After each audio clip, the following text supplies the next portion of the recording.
Кабыл болсын. Сатасыңарбы? Берак келесиңерби?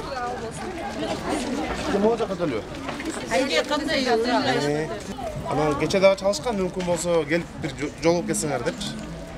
Ошого келдим. Мындай үстүртөн кабарым бар, бирок өтө терең билбейм чынында маселени. Ошон үчүн силердин жазган кат боюнча эле келдим да. Ушинтип бир жолугушалы деген экенсиңер. Анан мүмкүн болсо өзүңөр айтып берсеңер, анан ошого жараша. Мен жооп берейин, Кечирип коесуз, мен эми көп чыгат эле, кыска айтайын калгандарыңыз. Мен сиздин сайтыңызга да чыктым эле, мессенджерге да. Ушул үйдө биз 98-жылдан бери жашагандар бар, 2 этаж. Анан 1 этаж 2005-жылдардан бери жашагандар бар. Мындайча айтканда, түрдүү кесиптин ээлери, бүт эле бюджеттик мам кызатта иштегендер, аз маянага иштеп, анан бала чакасы менен ушинтип жашап келаткандар. Ошонун ичинен 40% 50-ге жакыны медицина айымдары, улуттук госпиталдын медсестралар. Ушул жерде жашап, бизде 2005-жыл бул жакка которуп келген. Ага чейинки кесиптегилер өздөрү 20 жыл мурун бул жакка бизди алып келген, берилген дейт эми. Мындайча айтканда бул үйдө турушуп, төлөнүп, андан кийин бизге 2005-жылы мурдакы экс-ректор Төлөгөн Чубакович бизди приватизация болот, көчүп алгыла деп биз үчүн 85-жылы курулган национальный госпиталь, ал убактагы республиканский больница үчүн курулган Бөкөнбай 144 дагы үйдөн бизди мындайча айтканда кур үмүт менен алып келген. Кандай основанияда ал убакта медайымдар эми мынчалык баягы өздөрүнүн сөзүн сүйлөй албай, унчукпай келишкен. Жок, 2005-жылы. Ооба, мына 2005-пи? 2005. Бияка келгенибиз 2005. 85-жылы мына кышын кирпичин курган, ошол жакта жашаган эжекебиз айтсын. Барбы бешетаж? Беш этажда биринчи этаж поликлиника. Биринчи этаж эме да. Детский поликлиника. Бул жерде биринчи этажы поликлиника, 4 этажды экинчи этажы курсанттарга деп почему-то бул жакты да алып алышкан. 3-чү, 4-чү, 5-чи этаж жительдер, жашоочулар. Бул эме үйдүн көйгөйү эмне? Азыр айтып аткан көйгөйүңүздөрдү айтсаңыз.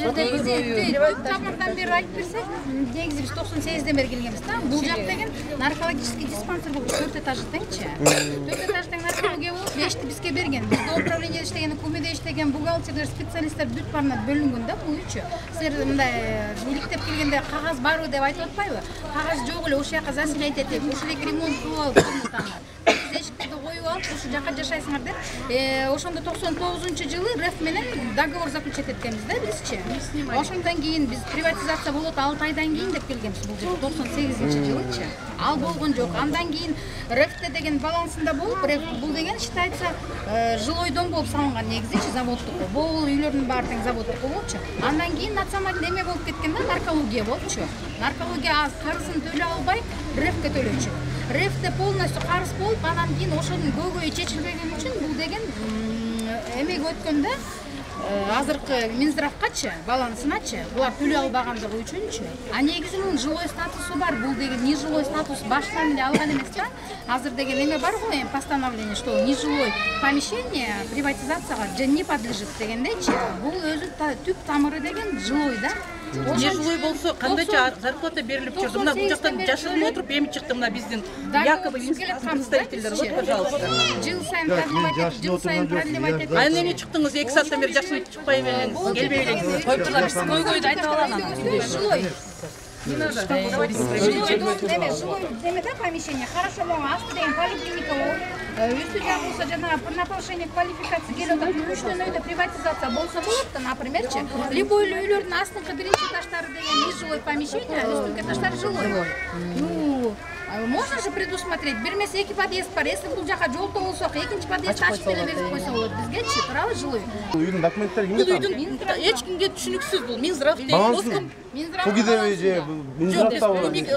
Госкомиштага барсак, жок, биз алган жокпуз. 3 этаж население бар экен деп, ызычысы көп экен деп туруп жок да. Кагаз бердим да бүгүн. Кана Айзада берчи кагазды. 2002-жылы эле Минздрав өткөн. Ага чейин жилой статусу бар болчу да бул үйдүнчү. Ошол экен иликтеп бербейсиңер силерчи. Эмне башында деген приватизация болот деп бизди заселять эттилер. Мына 2005-жылы эмнеге буларды деген тиякта бизди алдап көчүрүп келет. Анда берсин. Бөкөнбай 144-дү бизди ким берсин анда? Жок, Замира. 2005-жылы булар көчүп келгенден кийин бизден чыккан. действительно мына болот экен приватизация депчи. Андан кийин каждый год продлевать этип аттык, хорошо бир жашап аттык. Мына бүгүнкү күнгө чейин договорубуз жок азырчы, например. Биз эми азыр, конечно, төлөгөн чубак Комуслуганы кандай төлөйсүңөр азыр? Комуслуганы деген параш эме калькуляция боюнча ай сайын 1800 бирдемкеден төлөйбүз. 1900 да эми. Кимге төлөйсүңөр эми ошондо? Ошондо суга, светке Кимге? төлөйбүз. Техобслуживание. Келсе, ошол кишиге алынат. Аренда төлөнбөйт, налог төлөнбөйт. Счетный палатаңда атайын өздөрүнүн эмеси бар. Мунун бардыгын сиздер көтөрүп чыксаңыздар болот. Азыр президентибиз коррупция менен күрөшүп аткан убакта, пожалуйста, вот мына представители 2 саат 3 саат бери жашынып отуруп мына эми чыкты. Эми үчүн бизге мына Так, Ичекежи, можно я скажу? Нет, подождите, Я айтып берейин, Сиз дуга аласыз. Элде дуга алам. Мен айтайынбы? Мынакей, мен 30 жылдан берки стажым бар, медицинада иштейм. Ушул азыркы учурда 12-чи поликлиникада дагы рентген лаборант болуп иштейм. Анан жашаган жерим 18 квадрат метр, ар жерде 4 бала менен өзүм турам, 5 адам. Арге бутубузду сактап атпайбыз, мындайына сактап атпайбыз деп эң кичинекей 5,5 жашта жашап атабыз. А бирок ушул мен эле эмес, мугалимдер канча адамдар ушул жерде жылдап жашайбыз, бирок бирөөбүзгө да мындай өкмөтчү боор ачып ушул 4 баласы менен көчөдө калбасын, бомж болуп кетпесин. Жол болсо кайякка барышат булар? Өкмөткө кызмат кылып атса да бизди аябайт. Мен ошого аябай мында капамында. Мен жачып 4 бала менен чыгарып койсом мен кайякка барып жашайм. Акем жок болсо мен 11 туганмында, тугандарым ар бир жашоосу өзүндө. Мен ыйлаганга жетип калдым ошочу. Анан бул кызыма деле, балама деле психический травмада бар, ойнойн десе ойной албай, телевизор көрсө жанында көздөрү ооруп атат ошочу. Мен өзүм 3-чү группадан майыпмын. Инвалид 3 группа, бирок мен кайрылбаган жерим калган жок. Бүт барыгына барып очередке турдум. Мага үй тийген жок ушу жылдан беричи. Мен үйүм жок. Канча жыл иштедиңиз мамлекет кызматта? Мен мамлекетке 30 жыл иштеп атам быйыл. Мен 83 ошодон бери иштеп келатам. Берде канча адамдар да кыйналып атат анан. Медиктерге дагы башка адамдарга да ошо өкмөттүн боору ачып, бизге ушул үйдөчү бир комнатаны аябы. Мисалы мейли анда буну алып коет экен, бизге анда башка жилой медицина кызматкерлерине салынган үйлөр бар да. Берсин, биз ошого заслужили. Медиктер эле эмес, мугалимдер да баары бар. Анан ушунчалык мындай көйгөй уже жүрөккө жеткенде уже ыйлап айтасыңбы, сыздап айтасыңбы, биздин үйлүстөр Кудайга жетти да. Мен ошону суранам да Кудайдан да, сиздерден суранам. Приватизация кылып берсин. Бизге паспорт алып атам. Эме кылып берсин. Прописка жок. Паспортум жок уже. Уже срок өтүп кеткен. И анан мен мектепке киргизе албайм, балам садикке киргизе албайм. Мен эмне деген жашоо мен кыйналып, ошол жерде жүрөм да. Ошо жолдошумду каратам, балдарымды карап койчу. Мен өзүм жумуштамын, эзмен иштебесем балдар ачка калат. Үйдө мен эле иштейм. Жолдошум иштейт, балдарды карайт да. Садикке барбегендиктен. Ошол үйдүн кирпичинен бери курган эжекебиз ушул Дамир эжекебиз. Мен деген 85-жылы, 85-жылдан бери иштеп, кичинекей мен эле келгем, мен 17 жашыман эле келгем. Келип санитарка орношуп иштеп, ошол жерден күнгө чейин үйгө очередке турсам, очеред жетпейт. Жок, салынбайт, тигүү дейт. Анан мейли тиякта жашап жүрдүк, анан айтты, ал жерде приватизировать этебиз. Тияка көчкүлө деди. Өздөрү киргизди да, туурабы? Госкомимуществонун жок. Өздөрү киргизип, тияка которгула шака приватизировать этип беребиз. Ушул эски здание силердики болот дегенден шака келгенбиз. Эми до сих пор эле приватизировать этпей атат. Эми дагыларыбызды билбейбиз. Мен уже 60га чыгып калдым, уже мына 61-жылдын тамагын ичип отурам. Эми карыганда каяка барам, пенсияны жумуш убагында кет деп койсо, пенсионерсиң баары жогол деп койсо, мен каяка барам? Ошонун көйгөйдү кичине жардам берип койсоңор айланайын. Биз жер алалы десек дагы, үй алалы десек дагы финансы жетпейт. Бир система болуп калбады азырчы. Азыркы системада деген, если временная прописка, жаңы паспорт берилбейт. Азыр меники Фучика 24 болуп турат. 2021 жылы мен паспортум өтөт, мен бул жерден алмаштыра албайм. Не имею права. Потому что не постоянная прописка деп атат. А если постоянный прописка болсун деген андай жок болчу. Азыр деген полностью деген централизованный болуп, ошол эки көйгөй дагы бизде эметип атат да. Бул эженин баласын мектепти бүттү, паспорт ала албай, таласка барып прописка кылып, аяктан тууганынан сурап алып, анан кайра келип бияка турат. Бул деген эми биздин көйгөйүбүздү чечиш керек да. Рұқсат берген. Балам ушул жерге прописка болгон. Анан эми мен атайын барсам төлөгөн чубак болгандай, сиз өзүңүз уруксат кылдыңыз. Анан эмне үчүн временный кылып атасыз, постоянный кылып коюп бериңиз. Мен балам паспортун алып алайын, андан кийин чыгайын анда десем. Ошол жерде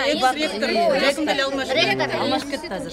Азыр ал киши Жоқ, мен сіз айтып, ушу обещать етіп, тынч эле туруп турсаңар, мен силерге баарыңарга жардам берем деп айттыңыз эле. Бул үчүн баары төлөгөн Чубакович кеткенден кийин башталды билбейм. Ама силерге 2 күн мурун эле тиги мамлекеттик мүлк фондунан кат келиптир да. Булар айтып атат, биздин компетенциябызга кирбейт. Ооба, биз барганда ошондо айтты, биздикине кирбейт деп. Турак жай кодексине нормаларын ылайык чечилет. Чыгып кетти деп, извещенияларды берди да. Качан берди? Мына ошо бар экенин кайсы 20 мына комендантыбыз турат, мына бул кишиге комендант ар бир зарып чыгып кеткиле, келип алгыла деп баарын коркута баштады. Ошо төлөгөн Чубакович деген Мына, пожалуйста, мына извещение. 20 жылдан бери жашайбыз. 98 урматтуу депутат.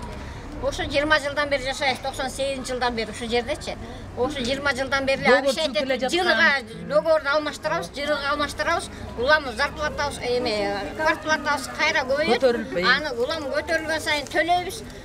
Макул болобуз. Эгер макул болбосоңор чыгып кеткиле дегенге айла жок, макул болуп, ар бир күнүнө даже штраф деген күндөрү болду. Бул мамлекет бирекке капиталист үчүн бирекке миллион сомго чейин төлөп койдук, чындап келгенде. бирекке бизнесмен үчүн жаралган эмес да. Биз ошо карапайым эл үчүн жаралган да. Миллиондой төлөп койдук, ар бир квартплат менен элечи. Аны билбейм, ал акчалар каяка кетип атат.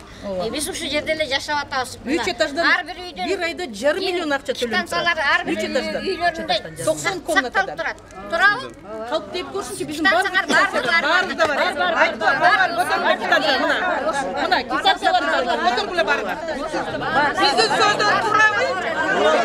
Бизге менчик керекпи? Бизге приватташтырып урматтуу депутаттардан суранабызбы?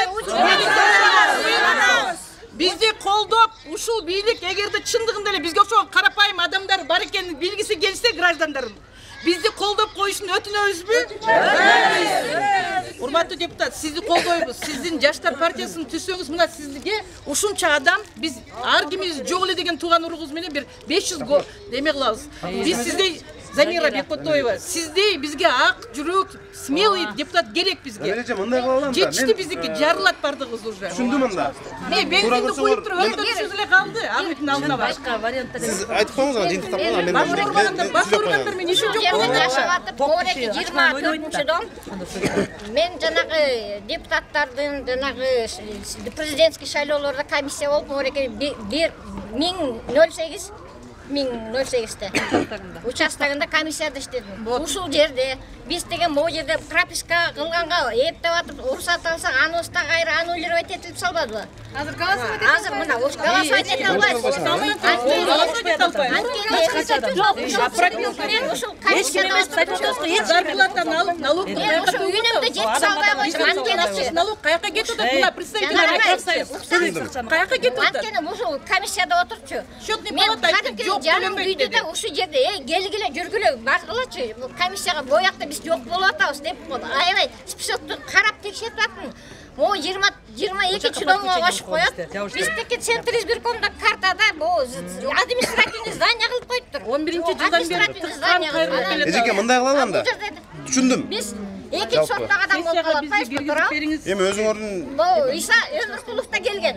Депутаттыкка мени көтөрүп койсоңор, мен бүт проблемага чечип берем деп.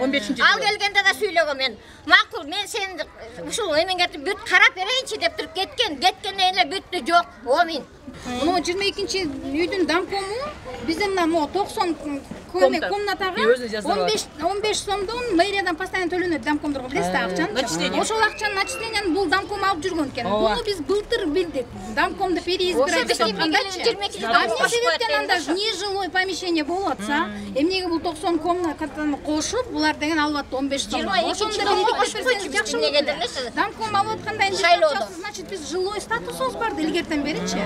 Жилой статус менен салынган бул заводный үй болчу. Просто наркологический диспансер келип арендага кеткен, төлөй албай кайра өткөзүп берген. Ошо менен получается Минздравга өткөзүп берген карызы мененчи азыр Минздравдын балансында. Бала бакчадан баштап приватизация болууга анан мүмкүн паспорт, да. мунун баарын акча менен да сөздүн ачыгы. Биздин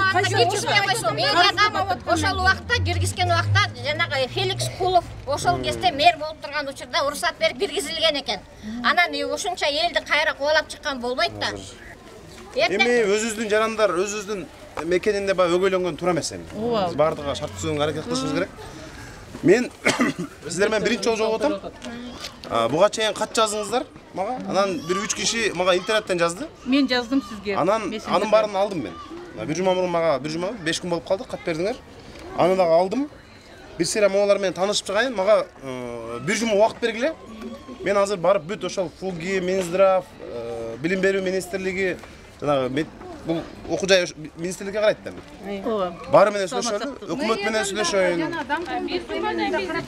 Маселени коем. Жок, бир жума чыгарбайт. Не надо. Чыгарбайт, биз дагы айтабыз. Кантип эми кылып чыкмак эле.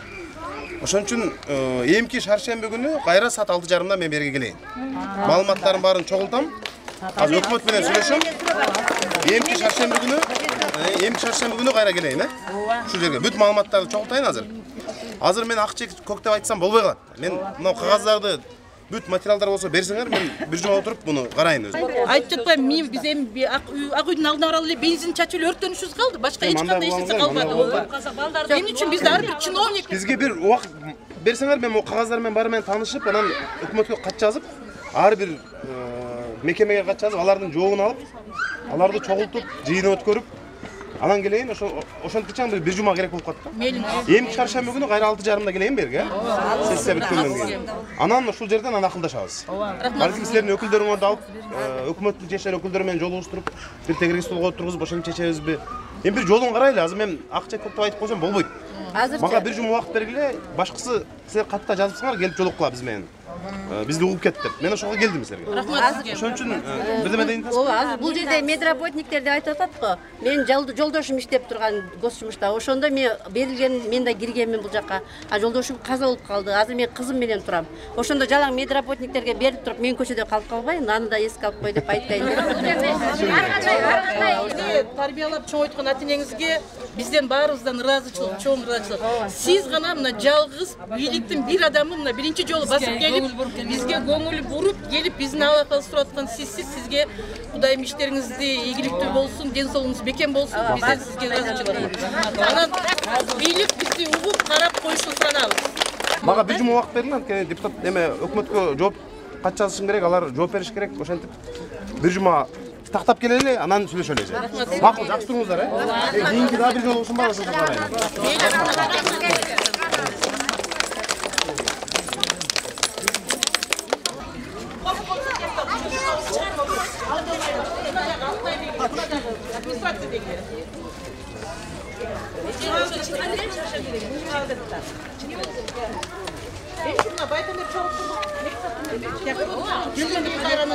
Эмнеге коркосуңар? Эмнеге эмне кыласыңар? Жок, бизде коркуп кандай бар? Улар ким экен? Уларга жашынып отуруп, анан бияк келгенде автоматский тышак